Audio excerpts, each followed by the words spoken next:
할렐루야. 하나님의 귀한 은총이 은혜가 오늘 하루도 함께 하시기를 축원합니다. 에스라 4장입니다.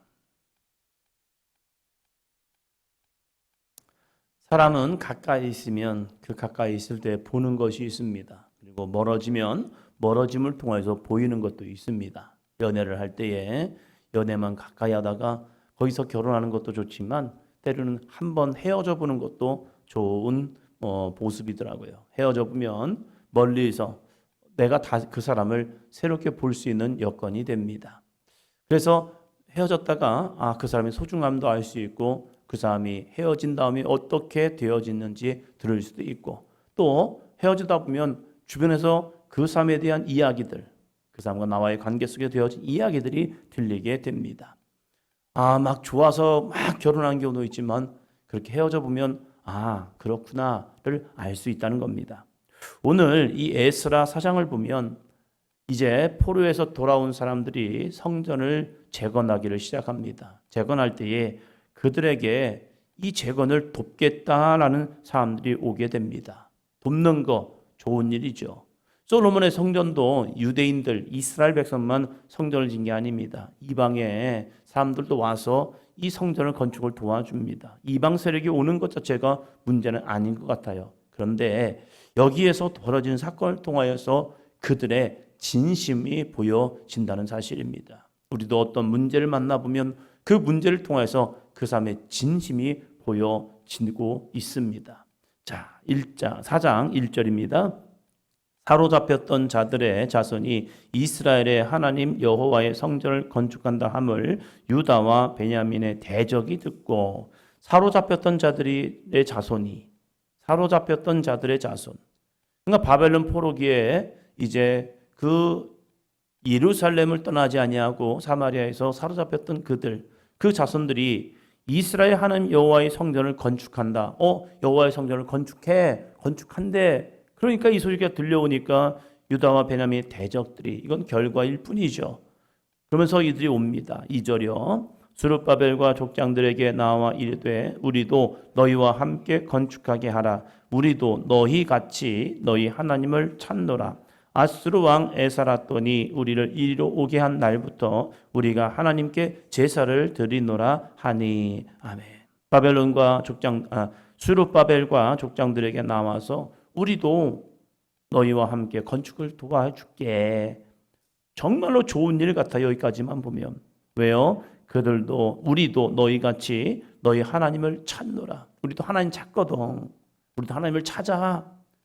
아수르 왕 에사라돈이 우리를 이리로 오게 한 날부터, 사마리아에 오게 한 날부터 우리가 하나님께 제사 드렸어. 우리도 하나님을 믿고 하나님께 제사해. 근데 너희들이 이제 성전을 짓는다고 하니까 우리도 이 성전 건축에 동참했으면 좋겠다. 되게 좋아 보여요. 좋은 일이죠. 포로에서 귀환 온 사람들이 정말로 얼마 지나지 않아서 성전을 건축한다는 것, 이거 만만치 않습니다. 그런데 이 70년 전에 와서 이 사마리아에서 정착을 했고 거기서도 하나님을 열심히 찾았고 자기들은 떠나갔지만 이 땅을 지키면서 이스라엘 땅을 지키면서 여기서 하나님을 예배했던 그들이 우리를 도와주겠다? 명목상으로는 굉장히 좋아 보입니다. 그리고 이렇게 생각할 수도 있겠죠. 하나님이 돕는 자를 주셨구나. 이 말 자체는 너무 좋아요. 그런데 무엇 때문인지 3절이 시작됩니다.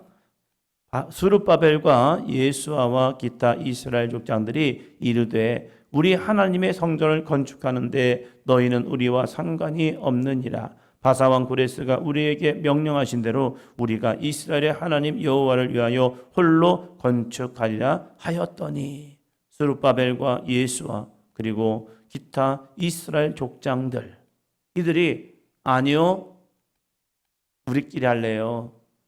우리 홀로 할래요.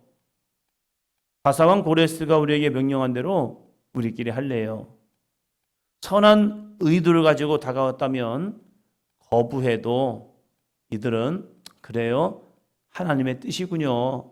알았어요. 잘 되도록 우리가 기도할게요. 이게 정답일 겁니다. 이게 정답일 거예요.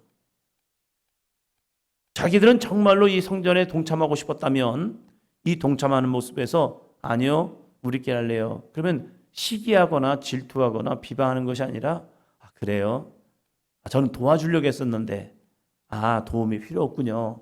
알았어요.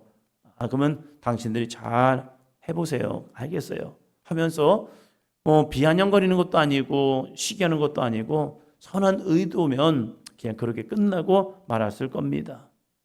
근데 이들이 자기들끼리 한다고 합니다. 그랬더니 그때부터 이렇게 합니다. 4절이요. 이로부터 그 땅 백성이 유다 백성의 손을 약하게 하여 그 건축을 방해하되, 백성의 손을 약하게 하여 그 건축을 방해하기 시작합니다. 정지를 시켜봤어요. 그랬더니 그때 본심이 나옵니다. 우리가 교회에서 열심히 하는 분들이 참 좋지요. 열심은 아름다운 겁니다. 근데 그 열심이 정말 하나님을 열심인지 자기 자신을 위한 열심인지 자기가 돋보이기 위한 열심인지 자기가 우쭐대고 싶어하는 열심인지 스톱을 시켜보면 알아요. 정지를 시켜보면 어떤 분은 순종합니다. 저는 정말로 열심히 하고 싶었는데 알겠습니다. 목사님이 정지를 시키니 하지 말라고 하니 알겠습니다 하면서 그냥 별 이유 없어요. 그냥 스톱을 합니다. 근데 어떤 분은요, 목사님 하나님 일 한다니까요. 제 일 아니에요. 하나님의 일을 하려는데 왜 목사님 못하게 합니까? 왜 목사님 방해를 합니까? 이 목사님 이상해. 안 하는 사람이 아니라 하는 거 좋은 거 아니에요. 근데 왜 목사님이 저를 방해합니까? 이 목사님이 기도를 안 하셨나? 하면서 밖에 나가서 이런저런 말을 하기 시작합니다. 자기는 열심히 하려고 했는데, 자기 이렇게 하려고 했는데, 자기는 저렇게 하려고 했는데, 내가 나 찾으려고 하는 거야? 내가 뭐 하려고 하는 거야? 하나님께 열심히 하려고 한다니까요. 교회에게 열심히 하려니까요. 그런데 목사님이 그 뜻을 모른다고, 그걸 모른다고 하면서 이런저런 얘기를 하는 분도 있습니다. 그렇구나. 그랬구나. 나가 보여지는 거예요. 형태가 하루는 저에게 이렇게 오더라고요. 아빠, 우리 교회 말고 다른 교회에서 한번 사역해보고 싶어요. 기도하는데 하나님이 그 마음을 주십니다. 네가 가고 싶은 거야? 아니면 하나님이 너한테 허락하시는 거야? 기도해보자. 그래서 기도하고 나서 가지 마. 저는 굉장히 가고 싶었거든요. 기회도 좋고 새로운 도전일 수도 있고 해서 가지 마. 그랬더니 풀이 죽어요. 그래서 이렇게 얘기하더라고요. 네. 순종을 하더라고요. 왜 가고 싶니? 아니에요. 아빠가 하지 말라 하니까 안 할게요. 그때 제가 그랬습니다. 그러면 가. 브레이크를 잡았을 때에 브레이크가 잡힌다면 그것은 순종할 수 있는 마음은 부대끼지만 있다는 거예요. 그래서 가라. 가지 말라면서요. 아니야. 네가 그 말에 순종함을 통해서 그 마음을 알았어. 그 마음이 됐으면 이제 가도 돼. 가. 했더니 네, 또 하더라고요. 때로는 하나님께서 우리가 정말 하고자 하는 일들을 멈춰서게 할 때가 있습니다. 그 멈춰서게 할 때에 내가 하나님에 대한 믿음이 보여집니다. 그때 그렇구나. 하나님은 열심이 아니라 순종하는 자를 통하여 일하시고 계시다는 사실입니다. 하나님은 사마리아인을 향한 구원의 계획도 계십니다. 그런데 여기에 나오는 이 사람들, 사마리아의 방백들은요, 하나님의 일을 돕기 위한 것이 아니었던 거예요. 자신들의 이름이 나오기를 원했던지 아니면 그들 마음속에는 또 다른 마음이 있어서 유다에 정착해 오는 이 사람들이 때로는 보기 싫고 어떤 문제를 일으키기 위해서 그들이 다가왔던 거예요. 하나님이 왜 스룹바벨과 이 예수아와 족장들에게 멈추게 했을까? 그건 이들은 초반에는 알지 못했을 거예요. 그러나 이들을 멈춰보니까 이들이 그들을 돕는 자가 아니라 1절의 모습처럼 유다와 베냐민의 대적이 되고 있다는 사실이에요. 그런데 그들은 양의 탈을 쓰고 우리가 당신들을 도와줄게 라고 했던 거예요. 우리가 모든 도움, 우리를 도와주시는 모든 도움을 쉽게 받아서는 안 됩니다. 그것이 때로는 이단의 도움도 될 수 있고요, 이단의 연합도 될 수 있고요, 내 영혼을 좀먹는, 내 영혼을 병들게 하는 그런 도움의 손길도 될 수 있다는 사실이에요. 그래서 우리에게 하나님이 주시는 거룩한 분별할 수 있는 은사가 필요하다는 거예요. 하나님, 이것을 먹어야 합니까? 먹지 말아야 합니까? 취해야 합니까? 취하지 말아야 합니까? 가야 합니까? 가지 말아야 합니까? 이 모습 속에서 끊임없이 우리는 깨어 있어야 합니다. 때로는 이것이 나에게 약이 될 줄 알고 먹었는데 독이 되잖아요. 때로는 이것이 나에게 즐거움을 줄 줄 알았는데 이것이 마약이 되어버리는 거예요. 때로는 술이 우리에게 마음에 평안을 주는 것 같지만 그것이 때로는 중독이 되어서 사람을 죽여가고 있다는 사실이에요. 그럼에도 불구하고 세상에서는 얼마나 달콤하게 유혹하고 있는데요.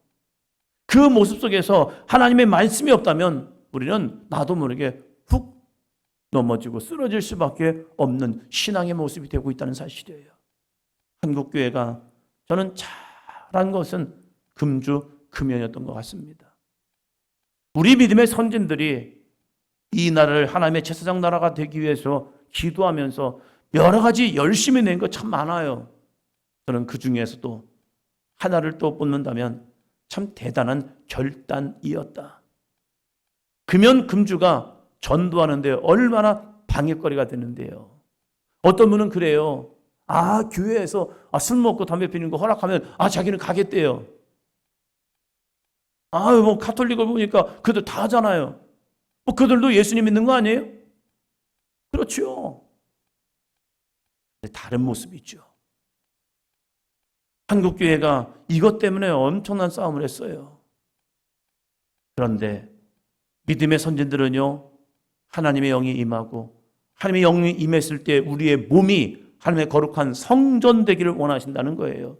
성전될 때에 하나님이 기뻐하지 않는 일이라면 그걸 끊어버리는 것이 하나님 보시기에 아름다운 믿음의 삶인 거예요. 초기에는요, 선교 초기에는 이것이 방해거리가 되었지만 선교가 계속되면서 한국교회가 일어나면서 성령의 충만함이 임하면서 그것이 오히려 한국교회를 큰 부흥을 일으키는 능력의 원동력이 되었다는 사실입니다. 왜요? 그것이 거룩함의 한 부분이었거든요. 그런데 지금 한국교회가 많은 위기라고 얘기합니다. 왜 그랬을까? 왜 지금 한국교회는 그 선교 초기보다 많은 부흥이 없고 많은 교회들이 세워졌고 큰 교회들, 대형 교회들이 세워졌는데 왜 한국교회는 위기라고 얘기하는가? 그 거룩함을 잃어버리고 있다는 사실이에요.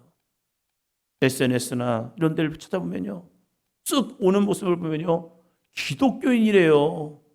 그런데 세상 사람들과의 구별된 모습을 잃어버리는 모습이 얼마나 많은데요. 목회자도 그렇지만 성도들의 삶에도 같이 그래요. 타협과 변질, 이 모습.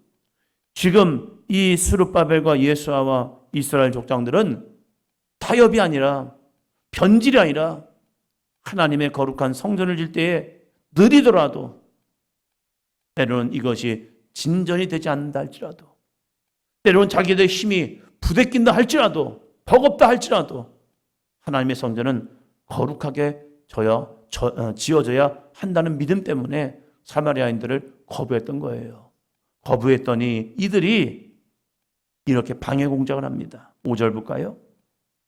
바사왕 고레스의 시대부터 바사왕 다리오가 즉위할 때까지 관리들에게 뇌물을 주어 그 계획을 막았으며 뇌물까지 주고 글도 올려서 반대하는 글들을 올려서 아하수에로가 즉위할 때까지 이들을 고발함을 통하여서 모함한 거죠. 그럼을 통해서 성전 재건을 방해하고 있다는 사실입니다. 그래서 우리는 깨어 있어야 하더라고요. 나한테 잘하기 때문에 우리가 얼마나 속는 일이 많은데요. 우리가 주변에서 내가 이 말하고 저 말하면서 얼마나 우리와 동조하는데요.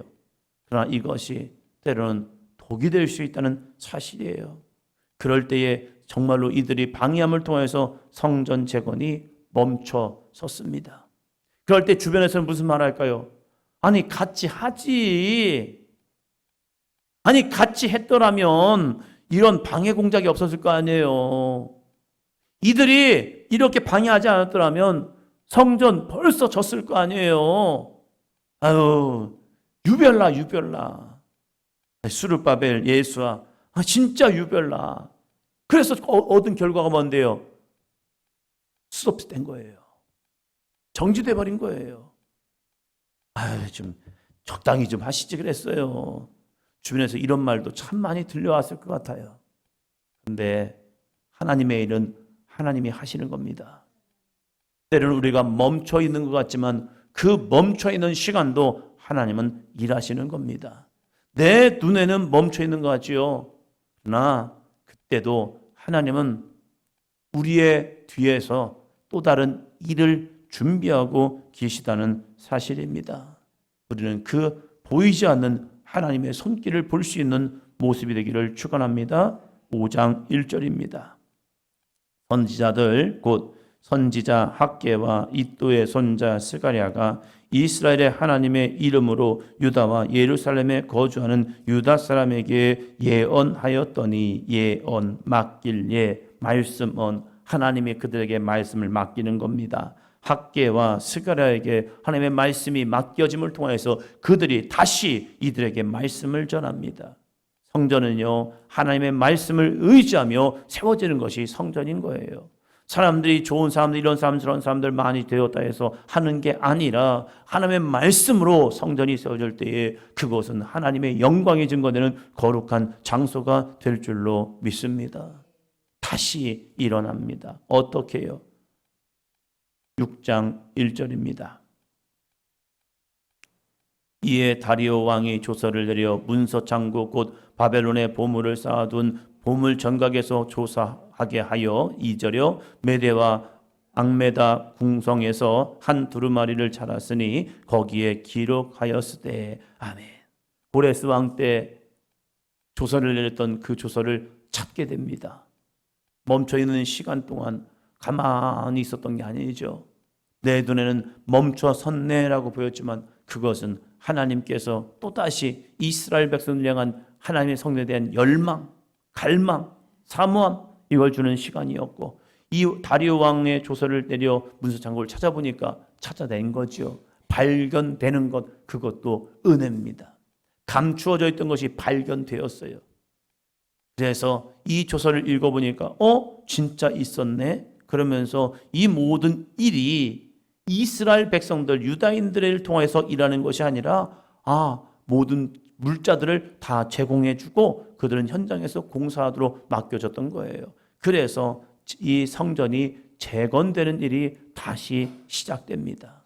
우리는 사람의 방법과 사람의 힘과 능력이 아니라 하나님이 하시는 일을 볼 수 있는 영적인 눈이 열리기를 주의 이름으로 축원합니다. 정말로 하나님이 하십니다. 하나님이 이루십니다. 하나님이 역사하십니다. 이 믿음을 바라보고 오늘도 내 눈에는 안 될 것 같다, 멈춰선 것 같다, 이게 아니라 하나님이 일할 수 있도록 다시 일어나 나아갈 수 있는 저와 여러분이 되기를 축원합니다.